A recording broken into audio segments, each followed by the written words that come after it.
और महाराज को हल पकड़ना था। नारियों में उतनी शक्ति कम होती है पुरुषों की अपेक्षा। महारानी किसी प्रकार से खींच करके उस हल को आगे 7 पग आगे ले गई थी। 8वें पग नहीं उठा रहा था। वो जो सोने के हल का जो सिक था ना, फाल जिसको बोलते हैं नुकीला, वो धरती में एक जगह जाकर के सकने के बाद 8वें पग पर में फंस गया। हर इच्छा थी शायद, और वह नुकीला उसी खट में जाकर के टकरा गया। महारानी नीचा, महाराज भी बहुत प्रयास किए, घर आगे नहीं गया। दोनों दंपति ने हल को पीछे नीच करके रख दिया धरती पर, और इन तीनों प्रकार उसकी खुदाई किया। जब खुदाई किया, थोड़ा मिट्टी हटाया, देखा तो एक स्वर्ण कलश था ढका हुआ, सोने के पात्र उपट से बंधा हुआ था। उस खट को जब उन्होंने चारों तरफ मिट्टी हटा करके बाहर निकाला और उसके पट के बंधन को ना खोल करके जब हटाया, तो उसमें से एक बड़ी सुंदर सी दिव्य कन्या की ज्योति प्रस्फुटित हो रही थी। उसमें से बड़ी भयंकर एक ज्वाला निकल रही थी। आदिशक्ति थी, ऋषियों का रक्त था। उसने कहा, जो कोई भी हो हे आदिशक्ति, आप अपने तेज को कम कर लीजिए, आप कौन है। विनती किया तो वो कन्या का तेज कम हो गया। जब कम हो गया तो देखा तो एक बालिका थी, और वह बालिका फिर रुदन करना शुरू कर दिया। महाराज और महारानी किसी प्रकार से उस घट को तोड़ दिया और कन्या को बाहर निकाला। महाराज जनक ना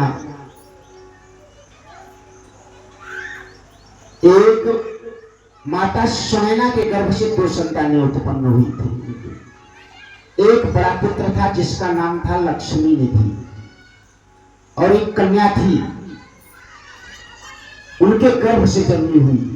सीता मां धरणी पुत्री है, धर्म की कन्या थी, सभी थोड़ी थी।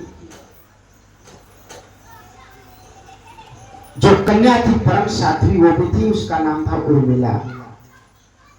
एक पुत्र और एक पुत्री था, और ये तीसरी पुत्री उन्हें प्राप्त हो गई। बड़े हर्ष से माता ने लाल प्यार किया, मुख चुम्बन किया। ईश्वर की असीम अनुकंपा समझो। महाराज जनक का वृद्धावस्था था, चतुर्थपन था, संतान कोई उत्पन्न नहीं हो रहा था। मारे स्नेह के मारे हर इच्छा थी, माता के स्तन से दूध आने लगा। उस कन्या को दूध पिलाया प्रसन्नता पूर्वक। उस कन्या को लेकर के दोनों दंपति जनकपुरी में आए।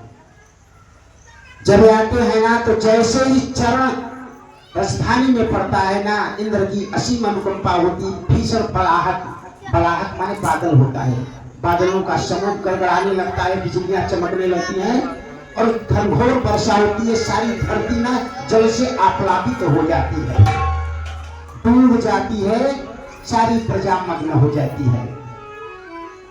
महाराज के घर में कन्या का उत्सव मनाया जाता है, और उत्सव मनाने के बाद फिर नामकरण संस्कार कराया जाता है। दूत को भेज करके शतानंद को महाराज बुलवाते हैं।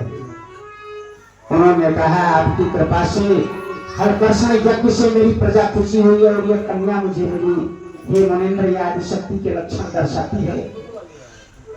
आप मेरी इस कन्या का नामकरण संस्कार कर दें। उन्होंने कहा, है राजन, यह कन्या नहीं, यह हरि की कृपा है, यह साक्षात लक्ष्मी होकर के तुम्हारे यहाँ आई है। मैं अपने मन वाणी कर्म से विचार करके इसका जन्म सिद्ध से हुआ है। हल्के नुकीले अग्रभाग को सिद्ध कहते हैं साहित्य में, हिंदी साहित्य में हल्के अग्रभाग को सिद्ध कहते हैं। सिद्ध से इसका जन्म होने के कारण इसका पहला नाम मैं सीता रखता हूँ। बोलो सीता मैया। रावण जी सरकार का आज मैंने आपको जन्म सुनाया। और